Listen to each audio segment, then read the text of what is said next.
बार बार bulletin देखने वाले सभी दर्शकों को चंद्रमोहन कल्ला का नमस्कार। राम राम निखम्मा गणेशा। आज हम आपको राजस्थान में ज़बरदस्त सियासी संकट को लेकर के एक विस्तृत रिपोर्ट देने जा रहे हैं, जिसमें मुख्यमंत्री अशोक गहलोत के सामने सचिन पायलट और कुछ बागी विधायक खड़े हो गए हैं और इन्होंने बैठकें भी की, लेकिन उसमें उनको कामयाबी मिलती नज़र नहीं आ रही है। कारण 10 विधायकों ने दिल्ली में एक रिसोर्ट में बैठक की और उसके बाद में सोनिया गांधी से मुलाकात का समय मांगा। सचिन पायलट ने कई बार सोनिया गांधी के द्वार पर जाकर के उनसे समय मांगा, लेकिन दिल्ली में सोनिया गांधी ने उनको समय नहीं दिया, तो वे उनके निजी सचिव से मिलने के बाद में वापस जयपुर लौट आए हैं। इस बीच खबरें हैं कि मुख्यमंत्री अशोक गहलोत भी कमर कसकर के सामने आ गए हैं। उन्होंने तुरंत ही अपने निवास पर एक बैठक भी बुलाई, जिसमें कई मंत्री और विधायक भी शामिल हुए हैं। आपको बता दें कि एसओजी ने जिस तरह से मुख्यमंत्री अशोक गहलोत और उप मुख्यमंत्री सचिन पायलट को नोटिस दिया, उसके बाद से सचिन पायलट खफा होकर के एकदम इस तरह से सामने आ गए हैं ताकि अशोक गहलोत को बदनाम किया जा सके और उनकी सरकार को गिराया जा सके। सूत्र तो बताते हैं कि सचिन पायलट की संपर्क भारतीय जनता पार्टी के हाईकमान के लीडर से भी हैं और राजस्थान के कुछ नेता इसे हवा भी दे रहे हैं।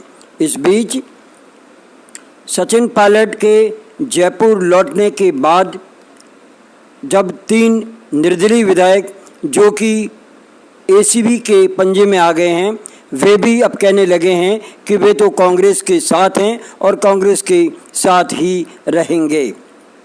इधर अशोक गहलोत ने कहा है कि एसओजी के नोटिस को लेकर के कोई इस तरह से मीडिया में समाचार ना दे कि ये केवल सचिन पायलट को दिया गया है, बल्कि कई विधायकों और मुख्यमंत्री को भी ये नोटिस दिया गया है।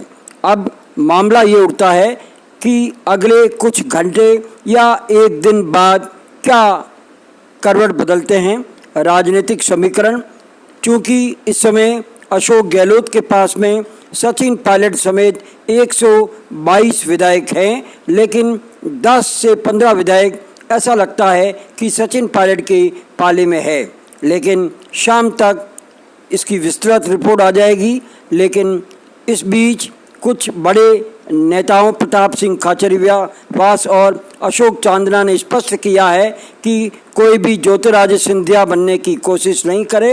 राजस्थान में सभी विधायक अशोक गहलोत के साथ हैं। इस तरह से सचिन पायलट का तख्ता पलट का अभियान फैल होता नज़र आ रहा है।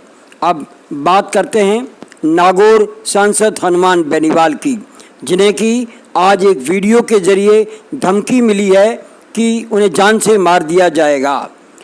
एनकाउंटर विकास दुबे के एक मामले के बाद में राजस्थान में इस तरह से वीडियो जारी होने को लेकर के पुलिस सतर्क हो गई है और उसके कान खड़े हो गए हैं। वीडियो किसी गुर्जर जाति के व्यक्ति का बताया जा रहा है। इधर राजस्थान में जो समीकरण बदल रहे हैं और बार बार अशोक गहलोत और सचिन पायलट के बीच में जो समाचार आ रहे हैं, उसके बीच भारतीय जनता पार्टी के सांसद और मंत्री गजेंद्र सिंह शेखावत ने जोधपुर में मीडिया से बातचीत करते हुए कहा है कि वे तो पहले ही कह चुके हैं कि कांग्रेस के भीतर की घमासान है, इसके लिए भारतीय जनता पार्टी को बदनाम किया जा रहा है। और दूसरी ओर भाजपा के वरिष्ठ नेता ओम माथुर ने तो यहाँ तक कह दिया कि 5 साल तक सचिन पायलट ने मेहनत की और लड्डू खाने के लिए अशोक गहलोत आ गए तो पायलट का नाराज़ होना लाजमी है। इस बीच नागौर सांसद रालोपा संयोजक हनुमान बेनीवाल ने भी कहा है कि पायलट को विलन बताने के लिए अशोक गहलोत खुद एक स्क्रिप्ट लिख रहे हैं। अब सदी के महानायक अमिताभ बच्चन की एक ऐसी खबर जिससे पूरा देश ऐसा लग रहा है कि उनके लिए दुआएं मांगने लगा है। सदी के महानायक अमिताभ बच्चन के बाद उनके पुत्र अभिषेक बच्चन व उनकी पुत्रवधू ऐश्वर्या राय बच्चन और उनकी पोती को कोरोना पॉजिटिव पाया गया है। केवल जया बच्चन ही नेगेटिव पाई गई है। इधर महानायक की सलामती के लिए लोग पूजा अर्चना और यज्ञ तक करने लगे हैं। महानायक ने खुद ने ट्वीट करके बताया था कि उन्हें कोरोना पॉजिटिव हो गया है और इस सूचना के बाद पूरे विश्व में और पूरे देश में उनकी सलामती के लिए दुआएं मांगी जा रही है। इसके साथ ही हमारा आज का ये समाचार बुलेटिन यहीं समाप्त होता है। अगले समाचार बुलेटिन के साथ फिर हाजिर होंगे, तब तक के लिए हमें आज्ञा दीजिए। जय हिंद।